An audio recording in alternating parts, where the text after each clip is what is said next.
যদিও কোটা আন্দোলন নিয়ে উত্তাল পুরো দেশ, তারপরেও এরই মধ্যে প্রধানমন্ত্রী ফিরেছেন। এক সপ্তাহের ব্যবধানে দুইবার ভারত সফরের পর গতকাল বুধবার রাতে চীন সফর শেষে দেশে ফিরেছেন প্রধানমন্ত্রী শেখ হাসিনা। 3 দিনের এই সফরে চীন বাংলাদেশের 21টি সমঝোতা স্মারক এবং 7টি প্রকল্পে সই করেছে দুই দেশ। বাংলাদেশের উন্নয়ন প্রকল্পে অনুদান, সুদমুক্ত ঋণ, রেয়াতি ঋণ এবং বাণিজ্যিক সহ 4 ধরনের ঋণ দেওয়ার আশ্বাস দিয়েছে চীন। এছাড়া প্রধানমন্ত্রী শেখ হাসিনা এবং শি জিনপিং বৈঠকে রোহিঙ্গা সমস্যা, ব্যবসা বাণিজ্য ও উন্নয়নে সহযোগিতার মতো বিষয়গুলো নিয়ে আলোচনা হয়েছে। বাংলাদেশ সাধারণত বড় বড় প্রকল্প কিংবা অর্থনৈতিক সংকটের সময় চীনের কাছ থেকে গত 1.5 দশক ধরে ঋণ সহায়তা পেয়ে আসছে। কয়েকটি বড় প্রকল্পের অর্থ যোগানের ক্ষেত্রে এখন চীনকেই বিবেচনা করে থাকে বাংলাদেশ। এরই ধারাবাহিকতায় রিজার্ভ সংকট মোকাবেলা, নতুন বাজেটের ঘাটতি পূরণ ও বিভিন্ন প্রকল্প বাস্তবায়নে বাংলাদেশ $5 বিলিয়ন সহায়তা চাইলেও $1 বিলিয়ন সহযোগিতার ঘোষণা দিয়েছে চীন। বাংলাদেশের বর্তমান পরিস্থিতিতে এই সহায়তা কি যথেষ্ট? চীনের সাথে বাংলাদেশের সম্পর্কে অন্যান্য উচ্চতা থাকার পরও প্রত্যাশার চেয়ে আর্থিক সহায়তা কম পাওয়ার কারণই বাকি। যে তিস্তা প্রকল্প নিয়ে এত আলোচনা, সে বিষয়ে কি আসলে কোনো সিদ্ধান্ত এলো? চীন বাংলাদেশ সম্পর্কে বড় শক্তির আন্তরিকতা আসলে কতটুকু? এইসব নিয়ে আলোচনায় আজ রাজকাহন স্টুডিওতে আছেন সাবেক পররাষ্ট্র সচিব মোহাম্মদ তৌহিদ হোসেন, আছেন সাবেক রাষ্ট্রদূত এম হুমায়ুন কবির এবং আছেন সাবেক রাষ্ট্রদূত মুন্সি ফয়েজ আহমেদ। এবং দর্শক, আপনারা আমাদের সাথে আছেন। আমরা জানি যে দেশজুড়ে যেটি বলছিলাম যে কোটা আন্দোলনের একটা উত্তাল অবস্থা চলছে এবং এর মধ্যে অনেকখানি সমাধানের জায়গা তৈরি হয়েছে আজকে সারাদিন ধরে। এর মাঝখানে আমরা কথাই বলতে চাই, যেহেতু প্রধানমন্ত্রী বড় দুটি সফর শেষ করেছেন এবং চীনের সফরের 5 বছর পর মূলত প্রধানমন্ত্রী এই সফর ছিল, কি আমরা পেলাম এই ফাঁকে আমরা কিছুটা তাও জেনে নিতে চাই। অনেক ধন্যবাদ আমাদের সাথে যুক্ত থাকার জন্য এবং অতিথিদের কৃতজ্ঞতা আমাদের সাথে যোগ দেওয়ার জন্য। শুরুতে আমি এম হুমায়ুন কবিরের কাছে চলে যেতে চাই, সাবেক রাষ্ট্রদূত। অনেক ধন্যবাদ, আপনি আমাদের সাথে যুক্ত আছেন। আপনি সবসময় মনে করেন হ্যাঁ আমাকে দিয়েই কেন শুরু করা হয়, কারণ আপনাকে দিয়ে শুরু করার একটা কারণ আছে যে আমরা একটা প্রাথমিকভাবে জানতে পারবো যে ঘটনাটা আসলে কত দূর আমরা পেলাম কি পেলাম না। প্রধানমন্ত্রী ফিরেছেন এবং এর মধ্যে আসলে যেটা আমরা বলছিলাম যে অনেক কিছু যেহেতু ঘটছে, এই বিষয়টি আড়াল পড়ে যাচ্ছে কিনা, কারণ এর মধ্যে অনেকগুলি সমঝোতা স্মারকের কথা আমরা শুনেছি, এই চুক্তির কথা শুনেছি, কিন্তু বড় ধরনের কিছু আসলে আমরা তেমন শুনতে পেলাম না। আপনার কি মনে হয়েছে যে আমরা আসলে এই সফরে উল্লেখযোগ্য কিছু পেলাম? ধন্যবাদ আপনাকে। আসলে আপনি যে আপনার ইন্ট্রোডাকশনে বলছিলেন 5 বছর পর কিন্তু এই সফরটা হয়েছে। তো এই 5 বছরে কিন্তু অনেক পরিবর্তনও কিন্তু হয়েছে। আগের সফরটা চীনের প্রেসিডেন্ট শি জিনপিংয়ের সফর 16 সালে সফরের পরপরই হয়েছে, যে তখন এক ধরনের মোমেন্টাম ছিল। এর মধ্যে ধরেন গত 5 বছরে এই অঞ্চলে চীন, ভারত, বাংলাদেশ, ভারত মহাসাগর, প্রশান্ত মহাসাগর নিয়ে উত্তেজনাটা কিন্তু গত 5 বছরে বেশ বেড়েছে। তো কাজে এই প্রেক্ষাপট থেকে যদি আমরা বড় প্রেক্ষাপট থেকে দেখি, তাহলে এইবারের সফরটা বাংলাদেশের জন্যে আমি মনে করি গুরুত্বপূর্ণ। প্লাস আমরা ট্রানজিশনে যাচ্ছি 26 সালের পরে, কাজে সেই দিক থেকে আমাদের জন্য এটা খুব একটা গুরুত্বপূর্ণ এবং সেই কারণেই প্রত্যাশাটা তৈরি হয়েছিল এবং প্রত্যাশা তৈরি হওয়ার কিছু বস্তুগত উপাদানও ছিল। সফরটা শুরু হওয়ার আগে আমরা বাজেট সাপোর্ট চাই, আমাদের রফতানি ব্যয় মেটানোর জন্যে কিছু একটা ফান্ড তৈরি হওয়ার বিষয়, দক্ষিণাঞ্চলে আমরা ইন্টিগ্রেটেড ডেভেলপমেন্ট ফ্রেমওয়ার্ক, সেটার আওতায় বড় ধরনের প্রকল্প বাস্তবায়নের জন্য মাননীয় প্রধানমন্ত্রী বলেছিলেন, চীনারাও রাজি আছে, এইরকম একটা কথা হয়েছিল এবং সেটাও বড় প্রকল্প। তো কাজেই এই বাতাবরণটা তৈরি হয়েছিল এবং সেটাই কিন্তু আস্তে আস্তে প্রত্যাশাটাকে তুলেছে। আমি যদি বলি সেটা আমার দিক থেকে হ্যাঁ বড় কিছু প্রত্যাশা হয়তো আমরা ওইভাবে এইবার মেটানো যায়নি, একটু ছোটোখাটো কিছু জিনিস হয়েছে। যেমন ধরেন এখনকার প্রেক্ষাপটে দুই দিকের জন্যই, বাংলাদেশের দিক থেকে যদি আপনি চিন্তা করেন, তাহলে বাংলাদেশে এই সরকার সাম্প্রতিককালে নতুন সরকার গঠন করার পরে তাদের একটা ফর্মাল এন্ডোর্সমেন্ট দরকার ছিল এবং সেই দিকে এই আপনার যে জয়েন্ট স্টেটমেন্ট আছে ওখানে কিন্তু মানে প্রধানমন্ত্রীকে অভিনন্দন জানানো হয়েছে যে তিনি সরকার গঠন করেছেন। এটা বাংলাদেশের জন্য রাজনৈতিকভাবে পাওয়া। এখানে আওয়ামী লীগের সাথে তাদের দলীয়ভাবে যোগাযোগ হচ্ছে, সেটাও আরেকটা রাজনৈতিকভাবে পাওয়া। তো কাজেই সরকারের দিক থেকে রাজনৈতিক বিবেচনায় এগুলো আপনি ধরতে পারেন যে ছোটোখাটো বাট হলেও একটা অর্জন। অর্থনৈতিকভাবেও 21টা MOU এবং আদার ইনস্ট্রুমেন্টস সাইন হয়েছে। 1 বিলিয়ন ইউরো, এর সংখ্যা ডলার হিসাব আমার কাছে নাই, বাট ওই রকম তারা আমাদেরকে দেবে, সেটাও বলছে। Yuan, right. এখন কিন্তু সেটা খুব অনেক বড় অর্থ, খুব বড় কিছু না, 1600 কোটি টাকা, টাকার অঙ্কে আমরা হিসাব করে পেলাম। ইউয়ান কিন্তু ডলার না। হ্যাঁ, ডলার না, এখানে ডলার 1600 কোটি টাকা সেই ইউয়ানকে ট্রান্সফার করার পর মানে টাকার অঙ্কে এই সংখ্যাটাই দাঁড়িয়েছে। সেটা খুব বড় কিছু না, কিন্তু বড় কিছু না হলেও এই যে ছোটখাটো জিনিসগুলো হয়েছে। এখন এখানে আমাদের প্রয়োজনে যে আরও একটা জিনিস যেটা বলবো, সেটা হচ্ছে যে দুই দেশে আমরা খালি প্রত্যাশা করছি আমাদের দিকে আমরা কি পেলাম, চীনের দিকে তো একইভাবে প্রত্যাশা আছে যে এই সফরের মধ্য দিয়ে তারাও কিছু একটা পাবে। তো আমাদের এই প্রত্যাশার জায়গাটাই হচ্ছে এখনকার অর্থনৈতিক বাস্তবতায় যদি আমরা দেখি বাংলাদেশে, তাহলে আমরা 2-3টা সমস্যা আপাতত আছি। একটা হচ্ছে ধরেন আমাদের ফরেন রিজার্ভ সমস্যা আছে, আমাদের বাজেট সাপোর্টের প্রয়োজন আছে। তো কাজে এগুলোতে চীন যদি আমাদের পাশে এই সময় পেতাম আমরা, তাহলে নিশ্চয়ই আমাদের কাছে ভালো লাগতো, আমাদের জন্য সহজ হতো। বাণিজ্যে ঘাটতি আছে, সেটা মেটানোর জন্য, আমাদের ব্যয় মেটানোর জন্য ডলার নাই, কাজে সেখানে যদি আমরা ইউএনে একটা সাপোর্ট ফান্ড থাকতো, সেটাও আমাদের জন্য সহজ। তো কাজে এই প্রত্যাশাগুলো খুব যুক্তিসঙ্গতই মনে হয় আমাদের বাস্তবতার আলোকে, কিন্তু সেগুলো হয়নি বলে এই জিনিসটা আমার মনে হয়, এবং আমার মনে হয় যে প্রশ্নগুলো উঠছে। আর দ্বিতীয় যে জায়গাটা হচ্ছে ধরেন শি জিনপিং যখন এসেছিলেন, প্রেসিডেন্ট শি জিনপিং, তখন $25 বিলিয়ন তিনি বলছিলেন অফিসিয়াল চ্যানেলে, আর 18 বিলিয়ন বলছিলেন যে প্রাইভেট সেক্টরে। তো এই মিলে বেশ বড় অঙ্কের কিন্তু একটা কমিটমেন্ট আছে, ফান্ডস অ্যাভেলেবল থাকবে, এবং তার মধ্যে প্রায় 7-8 বিলিয়নের মতো আমরা ইতিমধ্যে খরচ করেছি। তো কাজে আরও তো টাকাটা পাইপলাইনে থাকার কথা। তো কাজে প্রত্যাশা হচ্ছে যে এটার মোমেন্টামটা যদি বজায় থাকতো, কিন্তু এখন যেহেতু এখানে কোনো বড় ধরনের কমিটমেন্ট নাই, তো কাজে সেই মোমেন্টামটা কী হবে এটা নিয়ে অনেক প্রশ্ন তৈরি হচ্ছে। কিন্তু তারপরও আমি বলবো যে চীনাদের দিক থেকে চীনারাও এই সফরে যে কিছু পায়নি তা না। যেমন ধরুন রাজনৈতিকভাবেই যদি আমি বলি, বাংলাদেশ এখন চীন যে বাস্তবতায় আছে, তার তাইওয়ান ইস্যু, তিব্বত নিয়ে নতুন করে ইস্যু তৈরি হচ্ছে, এখানে দক্ষিণ চীন সাগর নিয়ে আছে, সেখানে কিন্তু বাংলাদেশ খুব স্পষ্টভাবে ওয়ান চায়না পলিসি, তাইওয়ান তার অংশ, এবং চাইনিজ কোর ইন্টারেস্ট।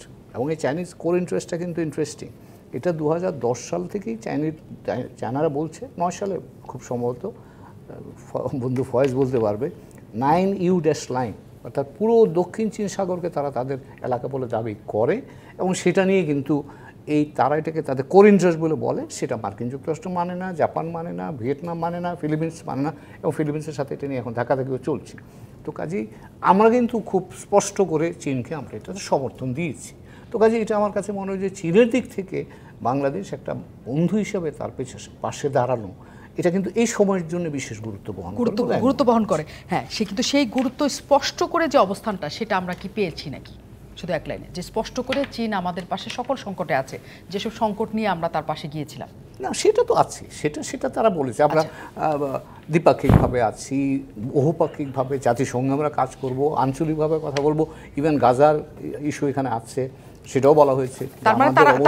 রোহিঙ্গা ইস্যুতেও আমাদের সাথে তারা সহমতই আছে। হ্যাঁ, কিন্তু সেই প্রচ্ছন্ন জায়গাটা প্রকট আকারে আমাদের কাছে থাকবে নাকি প্রশ্ন সেই জায়গাতেও কিন্তু এক সময় এসে দাঁড়ায় যে আমরা এক দেশে গিয়েছি, আমাদের সাথে একটা আলোচনা হয়েছে, সমঝোতা হয়েছে, কিন্তু সেটা আসলে বাস্তবিক ফলাফল কতটুকু আসবে সেটার একটা কিন্তু রয়ে যায় কিনা, আমি সেই আলোচনায় নিশ্চয়ই আসবো। মুশফি ফয়েজ আছেন আমাদের সাথে, অনেক ধন্যবাদ, আপনি আমাদের সাথে যুক্ত আছেন। চীনের বিষয়ে আসলে এত আগ্রহের জায়গা বোধহয় ভারত সফরকে কেন্দ্র করেই তৈরি হয়েছিল, এবং সবচেয়ে বেশি কেন্দ্র করে তৈরি হয়েছিল যখন তিস্তা ইস্যুতে চীনের বাইরে ভারত একটা বড় ধরনের আগ্রহ দেখিয়েছে। কিন্তু অবাক করা বিষয় হলো যে এই সফরে তিস্তা প্রকল্প নিয়ে কোনো আলোচনাই হয় নাই এখনো পর্যন্ত, আমরা প্রাথমিকভাবে যা জানতে পেরেছি। এটি আসলে কেন হলো? এই তিস্তার কথা দিয়ে শুরু করি। যে মাননীয় প্রধানমন্ত্রীর সফর শুরু হওয়ার 1-2 দিন আগেই চীনা রাষ্ট্রদূত ঢাকায় যে বক্তব্যগুলো দিয়েছিল, তার থেকেই মনে হয়েছিল যে তারা এই বিষয়ে কোনো রকমের চাপ সৃষ্টি করবে না বাংলাদেশের উপর, এবং সেটা হয়নি। কিন্তু ওখানে একেবারেই এই ব্যাপারে কোনো কথোপকথন হয়নি, সেটা আমি বিশ্বাস করি না, কারণ এটা একটা এত লিভিং একটা ইস্যু। কিন্তু পররাষ্ট্রমন্ত্রী নিজে বলেছেন যে এই বিষয়ে কোনো আলোচনা হয়নি। ঠিক আছে, উনি সেটা বলেছেন। আমার ধারণা যে কিছু না কিছু কথোপকথন অনানুষ্ঠানিকভাবে হলেও এটা নিয়ে কথা হয়ে থাকতে পারে। কিন্তু সেখানে যে চীনা রাষ্ট্রদূত এখানে যে কথাটা বলে গেছিলেন যে এটার ব্যাপারে বাংলাদেশের সার্বভৌম বিষয়, এটি বাংলাদেশের সিদ্ধান্ত যা হবে আমরা সেটাকে সম্মান জানাবো। সুতরাং তখন থেকে কিন্তু বোঝা যাচ্ছিল যে এই বিষয় নিয়ে তারা কোনো রকম চাপ সৃষ্টি করবে না। বাংলাদেশ যখন ঠিক করবে, বাংলাদেশ প্রধানমন্ত্রী কি বলেছেন যে চীন এটা রিভিউ করে তাদের একটা মতামত দিয়েছে, ভারত আগ্রহ প্রকাশ করেছে তারা তাদের মতামত দিক, তাদের দল আসবে টেকনিক্যাল কমিটি, তারা টেকনিক্যাল রিপ্রেজেন্টেটিভ আসবে, তারা আসলে তারা কি মতামত দেয় সেটা দেখব। আমাদের স্বার্থ অনুযায়ী আমরা তখন যার সাথে আমাদের করতে ইচ্ছা করে নিশ্চয়ই সেটা করব। সুতরাং এই প্রকল্পে প্রথম প্রস্তাবনা আসে চীনের কাছ থেকে। হ্যাঁ, প্রস্তাবনা এখানে একটু কথাটা আমার মনে হয় ভুল, সেটা হচ্ছে এই প্রকল্পটা বাংলাদেশের। বাংলাদেশ বহুদিন ধরে এই একটা প্রকল্প নিয়ে চিন্তা ভাবনা করছে, তিস্তা ব্যারেজ এবং অন্যান্য বিভিন্ন রকমের চিন্তা ভাবনা করছে। তারপরে আমরা একটা নিয়ে যখন আমরা চিন্তা পেলাম যে ভারতের কাছ থেকে পাওয়া যাবে না, পানি পাওয়া কোনো মানে নিয়মিত পানি পাওয়ার কোনো ব্যবস্থা নেই, তখন কিভাবে আমরা মানুষকে একটা দিতে পারি, সুরক্ষা দিতে পারি, সেই জন্য আমরা একটা প্রকল্প চিন্তাভাবনা করে সেইটা আমরা চীনকে বললাম যে তোমরা দেখো তোমরা এটা আমাদেরকে সাহায্য করতে পারো কিনা। তখন তারা তাদের মতন করে এটা রিভিউ করে তারা একটা মতামত দিয়েছে। আমি সেটাই বলছি যে আমাদের প্রাথমিক আমাদের প্রাথমিক আলোচনাটা চীনের সাথেই হয়েছে এবং তারপরে ভারত এসে তাদের আগ্রহ জানিয়েছে এবং ভারত দ্রুততম সময়ে এই প্রকল্পের জন্য তাদের টেকনিক্যাল টিম পাঠাচ্ছে। কাজে চীনও যদি সেই ব্যাপারে একই রকম আগ্রহী হয়ে থাকে, তাদেরও টেকনিক্যাল টিম, তাদেরও একটা উল্লেখযোগ্য পদক্ষেপ বা কিছু তো তাদের এই বিষয়ে থাকার কথা। তারা তাদের কাজটা তারা করে ফেলেছে, তারা তো তাদের রিভিউ করেছে, ভারত তখন এটা রিভিউ করে নাই। আচ্ছা, তারা জানাবে, কিন্তু তখন বাংলাদেশ ঠিক করবে যে ভারত করবে না চীন করবে না কিনা, দুই পক্ষই করবে, কারণ এটা তো ছোট প্রজেক্ট না, অনেক বড় প্রজেক্ট। তো আমার এটা হচ্ছে যে যত তাড়াতাড়ি সম্ভব এই প্রজেক্টের জন্য বসে থাকাটা ঠিক না, কারণ লোকজনকে যদি আমরা কোনো রকমের দিতে চাই তো সেটা যত তাড়াতাড়ি পারা যায় সেটা দেওয়া। আচ্ছা, এখানে কতগুলো জিনিস আসলো, বাজেট, রিজার্ভ, বাণিজ্য সাপোর্ট, এগুলোর ব্যাপারে যে আমরা আশা করেছিলাম তারা যে আমাদেরকে নিরাশ করেছে এটা কিন্তু ঠিক না। আমরা আরও কয়েকটি দেশের কাছে চেয়েছি, ভারতের কাছে চেয়েছি, ইউএইর কাছে চেয়েছি, সৌদি আরবের কাছে চেয়েছি, সত্যিকার অর্থে কিন্তু কেউ এখনও কমিট করে নাই। আমরা একটু আন্দাজ পাচ্ছি যে সৌদি আরবের ব্যাপারে কিছু করবার চিন্তাভাবনা করছে, কি করবে এখনও আমরা ভালো করে জানি না। আচ্ছা, কিন্তু একমাত্র চীন বলার সাথে সাথে তারা বললো ঠিক আছে 1 বিলিয়ন ইউয়ান আমরা দিচ্ছি। আচ্ছা, তারপরে তারা বলছে তারা লোক পাঠাবে, আলাপ আলোচনা করে কি ধরনের সমর্থন সাপোর্ট তারা আমাদেরকে দিতে পারে। তারা বলছে তারা কি বলে অনুদান দিতে পারে, তারা সফট কি বলে বিনা সুদের ঋণ দিতে পারে, তারা অল্প সুদের ঋণ দিতে পারে, অথবা কমার্শিয়াল ঋণ দিতে পারে। এগুলো তো তারা বাতিল করে দেয় নাই, তারাই অন্য দেশগুলোর তুলনায় তারা আগ বাড়িয়ে তারা প্রতিনিধি দল পাঠাবে, এটা নিয়ে আলাপ আলোচনা হবে এবং আমাদের প্রয়োজন অনুযায়ী তারা এই জিনিসটা দেওয়ার চেষ্টা করবে। সুতরাং এটা আমি অনেক পজিটিভ হিসেবে দেখছি যে 1 বিলিয়ন ইউএনের ঠেকে থাকার কোনো চিন্তা ওইভাবে মনে করাটা ঠিক না। আচ্ছা, আরেকটি বিষয় হলো যে এইগুলো কথা তো এসছে, প্রকল্পে বিনিয়োগ, দক্ষিণাঞ্চলের অবকাঠামো, এগুলো আসছে। চীনের প্রাপ্তির কথা আমার বন্ধু বলছিলেন, আমি মনে করি এটা কিন্তু নতুন না। সবসময় যখনই চীনের সাথে বড় কোনো আমাদের হয়, সবসময় চীনের কোর ইন্টারেস্টের কথা থাকে এবং চীনের কোর ইন্টারেস্ট কিন্তু শুধু 9 লাইন না, এটা একমাত্র তাদের যে সার্বভৌমত্বের দাবি ওইখানকার দক্ষিণ চীন সাগরে বিভিন্ন দ্বীপগুলোতে, তারা কিন্তু 9 লাইন দিয়ে পুরো সাগরটাকে দখল করতে চায় না, এটা ভুল একটা ধারণা। তারা হলো যে ওখানে যে দ্বীপগুলো আছে সেই দ্বীপগুলোর সার্বভৌমত্ব দাবি করে এবং সেই দ্বীপগুলোর যদি সার্বভৌমত্ব দাবি সঠিক হয় এবং সেইগুলো যদি দ্বীপ হিসেবে স্বীকৃত হয়, তাহলে সেটার 12 মাইল দূর পর্যন্ত তারা পাবে, সার্বভৌমত্ব পাবে, তার বেশি তো না। সুতরাং এবং কখনো সবসময় যখনই চীনের বিরুদ্ধে কেউ কিছু বলতে চেষ্টা করে, ওখানে বলা হয় রাইট টু নেভিগেশন। সেই রাইট টু নেভিগেশন কারো কখনো খর্ব করেছে চীন? কোনো একটা এক্সাম্পল আছে? একদম নাই।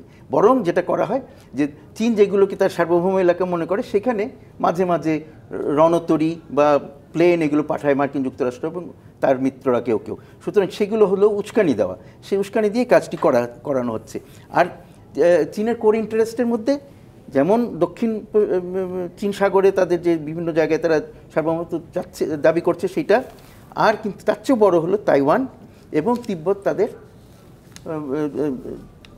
কি বলে ইন্টিগ্রাল পার্ট অফ চায়না, এটা সবাই মেনে নেওয়া। মার্কিন যুক্তরাষ্ট্রের মতন দেশ এটা মেনে নিয়ে 3টা চুক্তি করেছে চীনের সাথে, তারপরেও তারা আবার একটা তাইওয়ান অ্যাক্ট করে। তো এটা তো আমরা তো আর সেটা করবো না, আমরা যা বলি সেটা করি, এখন পর্যন্ত তাই। সুতরাং সেটার জন্য আমাদেরকে কোনো রকমের কেউ যদি ভাবে যে আমরা চীনকে বেশি প্যান্ডার করছি, এটা একদম ঠিক না। আমরা যেটা করা উচিত যেটা করা উচিত এবং তাদের সাথে আমাদের সম্পর্ক যে জায়গাতে থাকা উচিত, আমি একটু থামাই আপনাকে, তাহলে সেই জায়গাটা পর্যন্ত আমরা আমাদের সীমাটা রেখেছি এবং চীনের সাথে আমাদের সেই সম্পর্কটা সেই জায়গায় রেখে আমরা এখানে ফিরেছি। আমি আসবো নিশ্চয়ই, আরও কথা হবে মুশফি ফয়েজ। আমি একটু মোহাম্মদ তৌহিদের সাথে কথা বলে নেই। মোহাম্মদ তৌহিদ হোসেন, অনেক ধন্যবাদ, আপনি আমাদের সাথে আছেন। যেহেতু চীন এবং ভারত নিয়ে সবসময় আমাদের সাধারণের মনে এক ধরনের আছে যে আমরা কোন দিকে একটু ঝুঁকে যাচ্ছি কিনা, কোন দিকে কোন দেশ আমাদের উপর রাগ হচ্ছে কিনা, কাউকে আমরা বেশি কথা বলছি কিনা। এই পুরো সফরে আপনার কাছে মনে হয়েছে যে উল্লেখযোগ্য প্রাপ্তি কিছু ঘটেছে কিনা আমাদের, এটা আপনার কাছে আমার প্রথম প্রশ্ন। দ্বিতীয় প্রশ্ন, যে ভারতের সাথে আমাদের সম্পর্কের বিষয় চীনের সাথে আমাদের সম্পর্কে একটু শীতলতা এনেছে কিনা? ওকে, সাধারণ কথাবার্তা দিয়ে শুরু করি, তারপরে আমি এই দুটো উত্তর দেওয়ার চেষ্টা করব। চীনের সাথে আমাদের দীর্ঘদিনের অত্যন্ত ঘনিষ্ঠ সম্পর্ক, এতে কোনো সন্দেহ নেই। বিভিন্ন প্রকল্পে চীনের বিপুল পরিমাণ লোক দিয়ে আছে এখানে। তার একটা অংশ, বেশ একটা অংশই কমার্শিয়াল লোন। সেটাতে একটা জিনিস মনে রাখতে হবে, যখন তারা লোন আমাদেরকে দেয়, শুধু যে আমরা বেনিফিটেড হই তা না, কিন্তু তারাও বেনিফিটেড হয়, ক্ষেত্র বিশেষে তারা বেশ ভালোই বেনিফিটেড হয়। কারণ প্রথমত সেই প্রকল্পগুলি তারা করে, তাদের অনেক শর্ত থাকে, তাদের পরামর্শ নিতে হবে, তাদের সবই শর্ত থাকে এবং তাদের লোকজনই এই প্রকল্পগুলি বাস্তবায়ন করে। সাধারণভাবে চীনের যেই প্রকল্পগুলি হয়, চীনের অর্থায়নে, আমি এটা শুধু আমাদের দেশে না, আফ্রিকাতেও আমি প্রচণ্ডভাবে দেখে এসেছি অনেকখানি। সাধারণত একটু, যেহেতু কোনো কম্পিটিটিভ বিড থাকে না, কাজেই একটু অতিমূল্যায়িত হয়। দুর্নীতির কথাও শোনা যায়, দুর্নীতি তো সবখানেই আছে, কাজে এটা আলাদাভাবে হয়তো আর মেনশন না করলেও চলে। এই যে সফর হয়ে গেল, খুব আমি যদি ডিসপ্যাশনেটলি দেখি, তাহলে কিন্তু এই আপনার জয়েন্ট স্টেটমেন্ট বলেন আর যেগুলি অনেকগুলি MOU সই হয়েছে, খুব বড় কোনো কিছু তার কোনোটাতেই পাওয়া যাচ্ছে না। হয়তো অতি প্রত্যাশা, কিন্তু প্রত্যাশা কিন্তু ছিল, সরকারি পর্যায়েও ছিল, সাধারণ মানুষের মধ্যেও ছিল, যে আমাদের তো ইস্যু এখন সত্যিকার অর্থে দুটো, এক হলো যে তিস্তা, আর একটা হচ্ছে যে টাকা পয়সা। যেহেতু আমাদের অর্থনীতির অবস্থা, সরকার স্বীকার করুক বা না করুক, অর্থনীতির অবস্থা তো ভালো না, অর্থনীতিবিদরা অন্তত স্বীকার করেন এটা। তাহলে সেক্ষেত্রে প্রাপ্তি আমরা কি দেখব? সেক্ষেত্রে কিন্তু আসলে প্রাপ্তি তেমন কিছু নেই। তিস্তা, এই জন্য চীনকে দোষারোপ করা যাবে না, কারণ আমার যদ্দূর মনে পড়ে যে চীনে যাওয়ার আগেই পররাষ্ট্রমন্ত্রীর মুখ থেকে কিছু কথা বেরিয়েছে যে ভারতই যে এটা করতে যাচ্ছে, এ ধরনের একটা ইন্ডিকেশন কিন্তু উনি দিয়ে দিয়েছেন, এবং সেটা এই স্পষ্টভাবে না বললেও অনেক কিছু বোঝা যায়। এবং চীন যে তিস্তার ক্ষেত্রে আর তেমন বিবেচনায় নেই, এটা কিন্তু, এই ধারণাটা কিন্তু সাধারণে চলে এসেছে। টেকনিক্যালি কোন শব্দ কোথায় ব্যবহার করা হয়েছে সেটা হলো পরের বিষয়। আর দ্বিতীয় যেটা, অর্থাৎ তিস্তা চীন প্রায় আউট বলা যায় তিস্তা থেকে। দ্বিতীয় হলো যে কেউ কেউ তো ওয়াইল্ড কথাবার্তাও বলছিলেন যে $20 বিলিয়ন কিছু একটা কথাবার্তা হবে। এটা তো ডেফিনেটলি অতি প্রত্যাশা ছিল, তবে $5 বিলিয়ন কিন্তু একটা পসিবিলিটি ছিল যে ইউয়ান লোন $5 বিলিয়ন পাওয়া যাবে, এটা একদম যাওয়ার আগে। সেটা কিন্তু, সেটা হলেও কিন্তু আমাদের জন্য কিন্তু ইউয়ান এবং ডলারের মধ্যে কোনো তফাৎ নেই, কারণ আমরা তো চীন থেকে বিপুল পরিমাণ মালামাল আমদানি করি, সেই টাকা দিয়ে আমরা শোধ করতে পারতাম, যদিও পরে আমাদেরকে সে কিন্তু ফেরত দিতে হতো ডলারই, কারণ আমাদের তো ইউয়ান নেই, ইউয়ান কিনে ফেরত দিতে হতো ডলার দিয়ে। সেটা যাই হোক, সেক্ষেত্রে আমি বলবো যে আসলে প্রত্যাশা অনুযায়ী একেবারেই কিছু হয়নি। মানে $1 বিলিয়ন ফয়েজ সাহেব বলার চেষ্টা করেছেন, তবু তো কিছু, এটা আসলে কিছু না। আমাদেরও মনে হয়, কারণ $1 বিলিয়ন আমাদের যে প্রয়োজন, আমাদের যে অর্থনীতির আকার, কিছু নাই।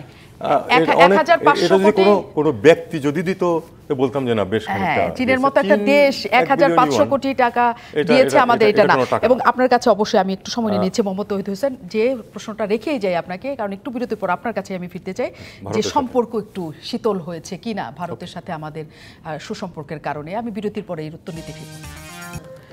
আমন্ত্রণ আরও একবার জিপিএস ইস্পাত নিবেদিত রাজকাহনে আমরা আলোচনার মাঝখানে বিরতিতে চলে গিয়েছিলাম। আলোচনাতে আবার আমরা ফিরতে চাই যেখানে রেখে গিয়েছিলাম আলোচনাটি, এবং আমাদের সাথে কথা বলছিলেন মোহাম্মদ তৌহিদ হোসেন, সাবেক পররাষ্ট্র সচিব। এবং আমরা যে প্রশ্ন রেখে গিয়েছিলাম যে আসলে ভারতের সাথে আমাদের অতি সুসম্পর্কের কারণে চীনের সাথে আমাদের একটু শীতলতা তৈরি হয়েছে কিনা। দেখুন, চীন ভারত সম্পর্ক বৈশ্বিক পর্যায়ে, আঞ্চলিক পর্যায়ে অনেক বেশি একটা চিন্তার বিষয় সবার জন্য, যে কারণ দুটো জায়ান্ট যখন কোনো সংঘাতে জড়াবে যদি, তাহলে সেটার ইফেক্ট কিন্তু সবার উপরই পড়বে। এখন ভারতের সাথে আমাদের সম্পর্ক, প্রথম কথা হলো যে আমরা কিন্তু আমাদের প্রধানমন্ত্রী কিন্তু অপেক্ষা করেছেন ভারতের নির্বাচন হওয়ার জন্য, যদিও তিনি সরকার গঠন করেছেন কিন্তু অনেক দিন আগে, 5 মাস আগে অপেক্ষা করেছেন, কারণ তিনি প্রথমে ভারতেই যাবেন, তারপরে চীনে যাবেন। এটা ছিল সেট, এটা বোঝা যায়। চীনে যদি উনি আগে যেতে চাইতেন তাহলে তো অনেক আগে যেতে পারতেন। এবং চীন সফরের কিছুদিন আগে উনি ভারত সফরে গেছেন, এবং এটা ধরে নেওয়া যায় সহজেই, এবং এটা ভুল হওয়ার সুযোগ কম, যে চীন অবশ্যই তার ভারত অবশ্যই তার সিকিউরিটি কনসার্নগুলি আমাদের প্রধানমন্ত্রীকে বলেছে। এটা ওপেন মিটিংয়ে হবে, 1-to-1 মিটিংয়ে এই ধরনের ইস্যুস সবসময় ডিসকাসড হয়। এবং যেহেতু প্রধানমন্ত্রী এর পরপরই চীন সফরে যাচ্ছেন, এবং চীন ভারতের জন্য একটা বিরাট একটা উৎকণ্ঠার বিষয়, কাজে অবশ্যই বাংলাদেশের প্রধানমন্ত্রীর কাছে ভারতের প্রধানমন্ত্রী নিশ্চয়ই তাদের কনসার্নগুলি বলেছেন, এবং সেটা বাংলাদেশ খেয়াল রাখবে, এটা প্রত্যাশা করবেন। বিশেষ করে তিস্তা নিয়ে চীনের সাথেই তো আমরা প্রথমে কথাবার্তা বলেছি। আমাদের প্রজেক্ট, এটা কিন্তু চীনের প্রজেক্ট না, আমাদের প্রজেক্ট। প্রথম কথা বলেছি, তারপরে বোঝা গেছে যখন ভারতের পররাষ্ট্র সচিব এসে যখন ওই ইস্যু তুললেন এবং তারা ফাইন্যান্স করবেন এই কথা বললেন, তখনই কিন্তু আমি এবং আরও অনেকের এরকম মনে হয়েছে যে জিনিসটা বোধহয় ঝুলে গেল, আর হলো না। কারণ এটা চিকেন স্নেকের কাছাকাছি, সেখানে চীনাদের একটা দীর্ঘ উপস্থিতি ভারত তার নিরাপত্তার জন্য হুমকি মনে করতেই পারে, এবং করেছে। তারা চায় না যে চীন এখানে ইনভলভ হোক, এবং এটা সহজেই বোঝা যায় যে সরকার ভারত অসন্তুষ্ট হবে তেমন কোনো প্রকল্পে এগোবেন বলে আমার মনে হয় না, আরও অনেকেরই এরকম মনে হয় না। কাজেই আসলে যখন চীনে গেছেন আমাদের প্রধানমন্ত্রী, ততক্ষণে এটা কিন্তু পরিষ্কার, আমাদের পররাষ্ট্রমন্ত্রীর বক্তব্য থেকেও এটা মোটামুটি ক্লিয়ার হয়েছে যে আসলে চীনের এখানে আর কোনো সম্ভাবনা নেই। এটা অবশ্যই চীনকে অসন্তুষ্ট করে থাকবে, কারণ এর আগেও এরকম ঘটনা ঘটেছে, আমরা জানি। সোনাদিয়া পোর্ট নিয়ে প্রায় চুক্তির কাছাকাছি আমরা চলে গেছিলাম, সেখানে ভারতের চাপে সেখান থেকে বাংলাদেশ সরে আসতে বাধ্য হয়েছে। তো এখানেও একই বিষয়, এমনকি আমাদের প্রাক্তন পরিকল্পনা মন্ত্রী বলেছেন যে ভারতের যে বিউরোক্রেসি এবং তাদের যে সিস্টেম, যদি এটা ভারতের সহায়তা করতে হয় তাহলে এটা হবে না, চীনারা আসলে তাড়াতাড়ি হবে। এবং চীন হয়তো আশা করছিল যে আমরা কিছু একটা ব্যাপারে করতে পারবো, কিন্তু সেটা সম্ভব যে হবে না সেটা তারা অবধারিত বুঝতে পেরেছে।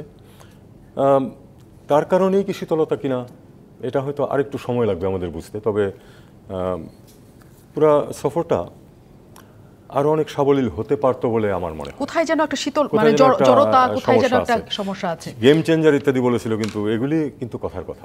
একদম, আমরাও পুরো সময় ধরে, সেটাও বোধহয় আমাদের ভুল কিনা জানি না, প্রধানমন্ত্রী নিশ্চয়ই সংবাদ সম্মেলন করবে, সেখানে অনেক কিছু স্পষ্ট হবে। তার আগে আমি একটু হুমায়ুন কবিরের কাছে যেতে চাই। বলছেন যে তিস্তা প্রকল্পে যখন চীন অনেকখানি বুঝেই যাচ্ছিল যে সেখানে ভারত দিয়ে করবে, তার কাছে সেটা একটা দূরত্ব তৈরি হওয়ার ইস্যু তৈরি হতে পারে।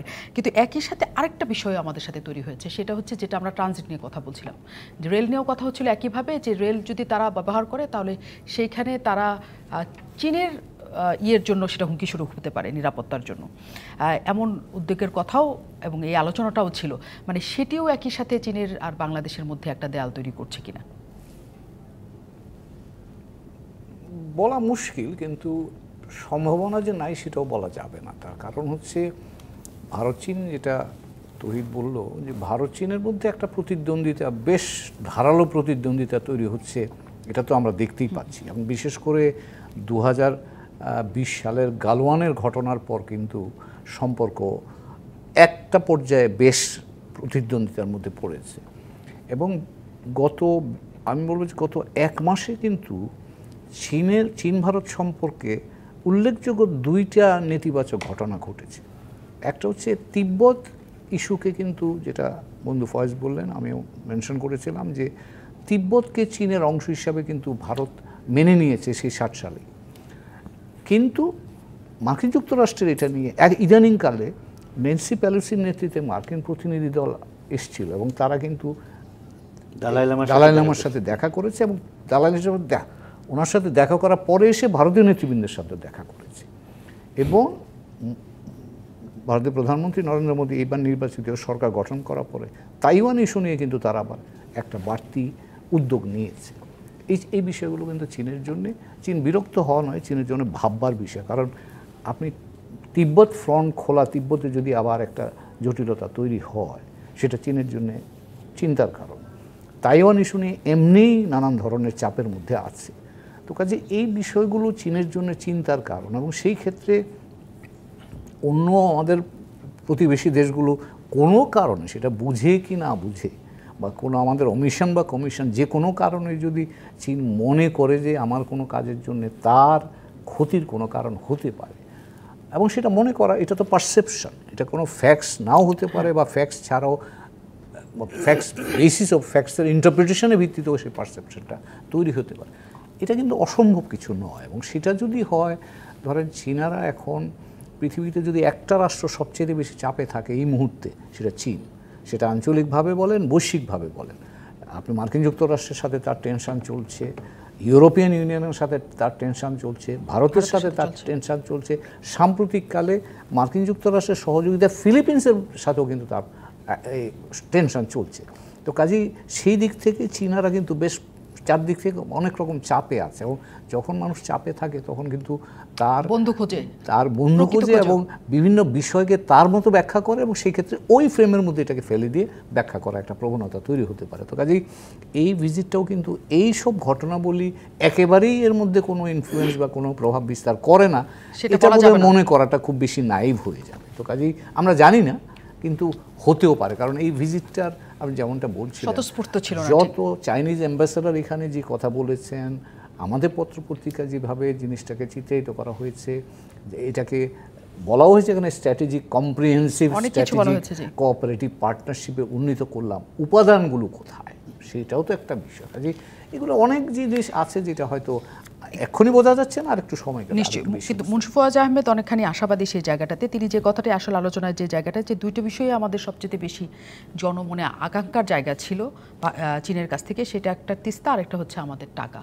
এখন ১,৫০০ কোটি টাকা আমাদের দিয়েছে চীন, এটা ভাবতেও আমাদের কেমন লাগে। ১,৫০০ কোটি টাকা আমাদের অনেকের পকেটে থাকে আজকাল।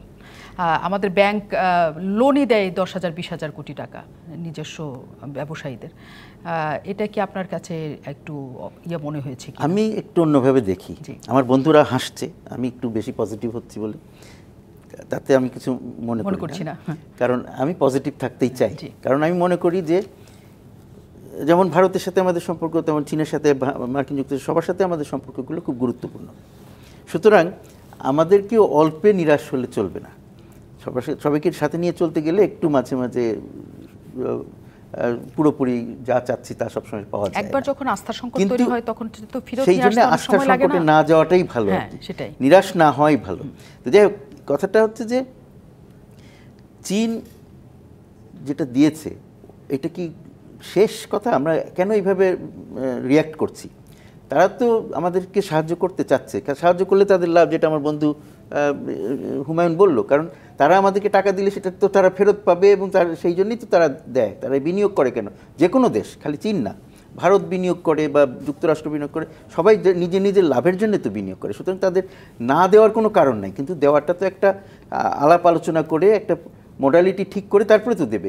আগেই ঘোষণা করে দেবে। তারা একটা ঘোষণা করেছে যাতে বোঝা যায় যে আমরা কিছু করছি, কিন্তু অন্য কেউ তো সেটাও করে নাই। সুতরাং আমরা কেন খামাখা এটাকে নেগেটিভলি দেখার চেষ্টা করছি, আমি সেটা বুঝতে পারছি না। আমি মনে করি না, আমরা বলছি যে আমাদের যে প্রাপ্তির জায়গাটা ছিল কিছু নাই। 25 বিলিয়ন একদিনে দেবে কেন? না, দিবে না। 25 বিলিয়ন থেকে আমাদের যে অর্থ সহায়তা পাওয়ার কথা ছিল 2016 সাল থেকে, তার মধ্যে আমরা 8 বিলিয়ন পেয়েছি। আমাদের নতুন করেও যদি না থাকতো, একটু আমি ডিস্টার্ব করি।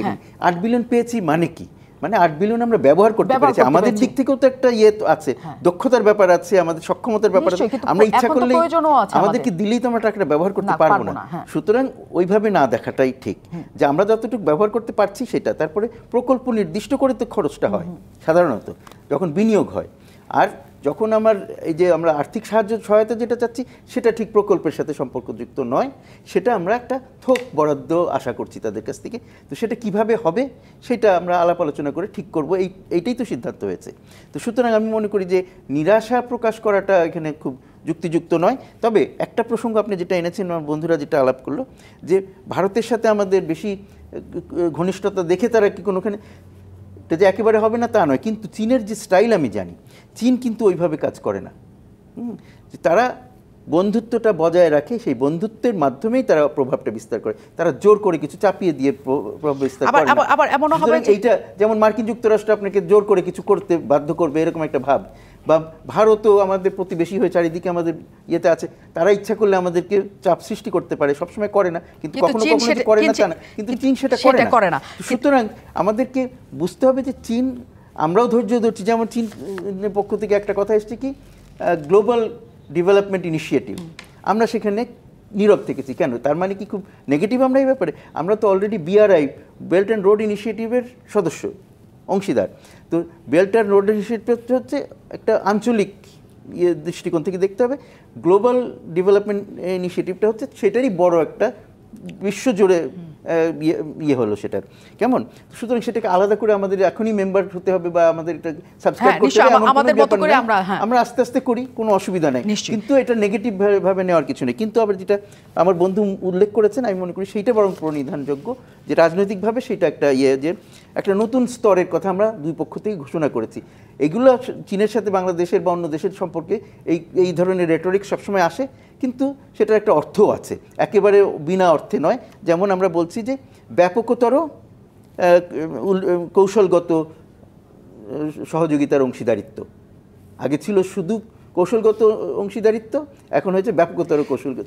মুন্সি ফয়েজ, এইসব শব্দগত বিষয় কি নিশ্চয়ই এটা কূটনৈতিক ভাষায় বা খাতা কলমের ভাষায়, লেখার ভাষায় হয়তো ওটা অনেক কিছু মানে বদলে দেয়, বা কিছু এটার মানে হলো দুই পক্ষই বলছে যে আমরা একটা উন্নত উপরের স্তরে যেতে চাই, নিয়ে যেতে চাই, আমাদের সম্পর্কটা আরেক স্তর সামনে নিয়ে যেতে চাই। হ্যাঁ, কিন্তু সেটা আসলে দৃশ্যত কতদূর এগুলো দেশের জনগণের কাছে সেটা আসলে তুলে ধরতে হয়। আমরা মূল আলোচনাটাই সেটা করছিলাম, যে কাগজে কলমে এই ধরনের সুন্দর শব্দ ব্যবহার করে কথার চেয়ে আমরা দৃশ্যমান কি দেখলাম এই আলোচনায় বা এই সফরে, সেটা নিয়ে মূলত আমরা জনগণের সামনে কি তুলে ধরবো। তো আমরা শেষ মুহূর্তে আসলে সেটাই জানতে চাই, যে আসলে চীনের সাথে সম্পর্ক আমাদের কি আসলে একটু শীতল হলো, নাকি তাদের বাড়তি আর একটু আমাদের যত্ন করতে হবে, কি করতে হবে? বিরতির পর ফিরব। অনেক ধন্যবাদ দর্শক, শেষ মুহূর্ত পর্যন্ত আমাদের সাথে থাকার জন্য। আমরা একদম শেষ প্রান্তে আছি। আমরা একটু করে শুধু জানতে চাই যে চীনের সাথে সম্পর্ক আসলে আমাদের শীতল না কিনা, এবং আমাদের নতুন করে পদক্ষেপ নিতে হবে কিনা। আমরা ছোট্ট করে 3টা মন্তব্যই নিতে পারবো। আমরা তৌহিদ হোসেনকে দিয়ে শুরু করি। তৌহিদ হোসেন, সার্বিকভাবে যদি আমি দেখি, দুটো ভিজিটকে একটু কম্পেয়ার যদি সাথে করি, সেটা হলো যে ভারত সফরের সময় আমরা কিন্তু তাদেরকে কিছু দিতে পেরেছি। আমরা একটা আর কিছু না হোক একটা করিডোর তো দিয়েছি রেলওয়ের জন্য, বিনিময়ে কিন্তু আমরা কিছু পাইনি। আগের বারের সফরগুলির মতোই কিছু না পেয়ে কিছু দিয়ে আমরা চলে আসছি। চীনকে কিছু দেওয়ার মতো ছিল না আমাদের হাতে। আপনি কিছু দিয়েই কিছু পাচ্ছেন না, সেখানে চীনকে কিছু না দিয়ে আপনি সেখান থেকে বড় কিছু আশা করবেন, এটা অতি প্রত্যাশা। আমি মনে করি যে পুরো ব্যাপারের মধ্যে একটি মাত্র পজিটিভ লাইন আছে, সেটা হলো যে রোহিঙ্গাদের ব্যাপারে চীন যেটুকু বলেছে, বা এছাড়াও এসেছিল যে প্রয়োজনে তারা আরাকান আর্মির সাথে কথা বলবে, এতটুকু ফোর্থকামিং কখনো ছিল না চীন এর আগে পর্যন্ত। কাজে আমি ধরে নিচ্ছি যে এই একটা ক্ষেত্রে বোধহয় তারা একটু আমাদের সমস্যাটাকে খানিকটা উপলব্ধি করছে এবং এটা লাঘব করার চেষ্টা করতে পারে।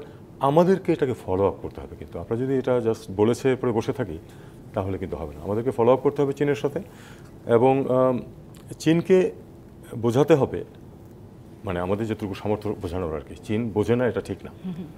যথেষ্ট বুদ্ধিমান মানুষ তারা, যথেষ্ট গবেষণা হয়, কাজে তারা সহজেই নিশ্চয়ই বুঝতে পারে। সেটা হলো যে রোহিঙ্গা রিহ্যাবিলিটেশন যদি হয় মিয়ানমারে, মানে রাখাইন স্টেটে, সেটা চীনের জন্য লাভজনক হতে পারে। এটা যদি আমরা একটা বুঝাতে পারি তাহলে তারা এটাতে একটা যদি ন্যারেটিভ আমরা দাঁড় করাতে পারি এবং তাদেরকে কনভিন্স করতে পারি, আমার বিশ্বাস এটা হয়তো এই পুরো সফরের একমাত্র গুরুত্বপূর্ণ পজিটিভ। আর ছোট ছোট পজিটিভ তো আছেই, অস্বীকার করি না। মুন্সি ফয়েজ আহমেদ, আপনার কি মনে হয়? আমি মনে করি যে এই যে আমাদের তৌহিদ যা বললেন, সেই যে বিশেষ গুরুত্বপূর্ণ একটা বিষয় রোহিঙ্গা, এটা সত্যি সত্যি অনেক গুরুত্বপূর্ণ একটা আমাদের জন্য পাওয়া। কারণ তারা এত শক্তিশালীভাবে এর আগে আমাদেরকে বলে নাই, কিন্তু তারাই একমাত্র দেশ যারা কিছুটা হলেও চেষ্টা করেছে, অন্য কোনো দেশ কোনো রকমের চেষ্টা করে নাই। তো সুতরাং সেটা আমাদের খেয়াল রাখতে হবে। আরেকটি যে চীনকে কিছু দিয়ে তার কাছ থেকে আদায় করব আমরা, এইটা ঠিক ওইভাবে কাজ করে না সবসময়। চীনকে আমরা যখনই চীনের কাছ থেকে কোনো সহায়তা নেই, তার থেকে তো তারা পায়। সুতরাং ওইভাবে না যে না আমরা অন্য একটা কিছু দিলাম তার বদলে এটা দিল। একটা দেওয়া আছে, সেটা হলো যে সেটা তারাও আমাদেরকে দেয়, আমরা তাদেরকে দিই। সেটা কি, যে ওই কোর ইন্টারেস্টের কথা আমার বন্ধু যেটা বলছিল, এটা সবসময় আমরা তাদেরকে বলি বা তারা আমরা যৌথভাবে উচ্চারণ করি যে চীনের কোর ইন্টারেস্ট যেগুলো আছে সেগুলোকে আমরা সবসময় সমর্থন করি চীনকে সেই ব্যাপারে, এবং চীনও আমাদের যে প্রয়োজন সেগুলোতে সহায়তা করতে সবসময় সম্মত, সবসময় এগিয়ে আসবে। সেই কথাটা এই যে উক্তি, এইটা সবসময় থাকে। সুতরাং সেটাও একটা প্রাপ্তি। আর তাছাড়া যে নতুন ধাপে উন্নয়নের কথা বলছি, সেটা আর যে তারা, আমি মনে করি যে প্রকল্প স্পেসিফিক অনেক কিছু করা হয় নাই, কিন্তু তার মানে এই না যে প্রকল্প সহায়তা হবে না, সেটা আলাপ করা হচ্ছে যে অবকাঠামোগত উন্নয়নে তারা সহায়তা করে, বিশেষ করে দক্ষিণাঞ্চলের অবকাঠামো উন্নয়নে সহায়তা করবে, এই ব্যাপারে পরিষ্কারভাবে উচ্চারণ করা হয়েছে, কিন্তু স্পেসিফিক প্রজেক্টস বলা হয় না। নিশ্চয়ই সেটা তৈরি হবে এবং আমরা সেটা আশা অবশ্যই রাখতে পারি। আরেকটি হচ্ছে যে তারা যে আমাদেরকে অর্থ সহায়তা দেবে, সেটাও ওইটা মনে করার কোনো কারণ নাই যে এখানে শেষ। আমি বললাম সেটা, এবং আমরা শেষ মুহূর্তে অবশ্যই হুমায়ুন জানতে দুইটা বিষয় বলবো আসলে। একটা হচ্ছে যে আমার কাছে মনে হয় যে আমরা সামনের দিকে যদি দেখি, তাহলে একটা উপাদান, গুরুত্বপূর্ণ উপাদান, সেটা হচ্ছে যে দুই দেশ এফটিএ এর জন্য, ফ্রি ট্রেড এগ্রিমেন্টের জন্য ফিজিবিলিটিটা স্টাডি করবে। এটা আমার কাছে স্টাডি শেষ করেছে, এই ঘোষণা দিয়েছে। আমার কাছে এটা গুরুত্বপূর্ণ এই কারণে মনে হয় যে আমরা এক হচ্ছে যে চীনের সাথে বর্তমানে আমাদের যে বাণিজ্যিক ভারসাম্য, এটা একেবারেই চীনে মানে 1 বিলিয়নও এখন রপ্তানি করতে পারছি না, যেখানে $24 বিলিয়ন আমরা আমদানি করি। কাজে এই বাস্তবতায় একটা এফটিএ যদি হয়, তাহলে আমার জন্য সুযোগ বাড়বে। আর এরপরে ধরেন, যদিও চীন বলছে আমাদের যে 99% মার্কেট অ্যাক্সেস তারা দেয় এখন ডিউটি ফ্রি, সেটা 26 সালে পরে হয়তো কিছুদিন দেবে। আমার ধারণা WTO 3 বছর যদি দেয়, চীনারাও হয়তো 3 বছর রাজি হবে। কিন্তু তারপরে গিয়ে আমার প্রোডাক্ট ডাইভার্সিফিকেশন করে কম্পিটিটিভলি সারা পৃথিবীতে আমার ব্যবসা বাণিজ্য করার জন্য যে প্রয়োজনটা, চীনের সাথে যদি এফটিএটা হয়, তাহলে সেই প্রয়োজন মেটানোর ক্ষেত্রে আমরা একটা গুরুত্বপূর্ণ সমর্থন পাবো বলে আমি মনে করি। তো এইটা আমাকে যদি বলেন একটা নেট গেইন যদি আমাদের, সেটা আমাদের হয়েছে। আর লাস্টলি বলছি, রোহিঙ্গা ইস্যু নিয়ে যেটা তৌহিদ বললেন, চীনের জন্য এটা নিজেকে শান্তি পিস মেকার হিসাবে প্রতিষ্ঠিত করা, এটা খুব সহজ হবে। কারণ চীন যদি এই রোহিঙ্গাদেরকে এখানে সেটেলমেন্টটা করতে পারে, চীন আছে আমাদের সাথে কাজ করছে, কিন্তু আরেকটু সক্রিয় হলে যদি রোহিঙ্গাদের আমরা ফেরত পাঠাতে পারি, তাহলে সেটা অনেক বড় ইস্যু হবে, ভাবমূর্তি উন্নয়নের অনেকখানি হবে। এবং সেটা বলা হচ্ছে যে সেটা সবসময় আমাদেরও লেগে থাকতে হবে, যাতে সেই ব্যাপারে চীন আমাদের সহায়তা করে। সামনে আরও অনেক সময় বাকি, নিশ্চয়ই সম্পর্ক উন্নয়ন বা সম্পর্ক আরও বন্ধুত্বপূর্ণ জায়গায় নেওয়ার আমরাও নিশ্চয়ই কথা বলতে পারবো। থাকবেন রাজকাহনে।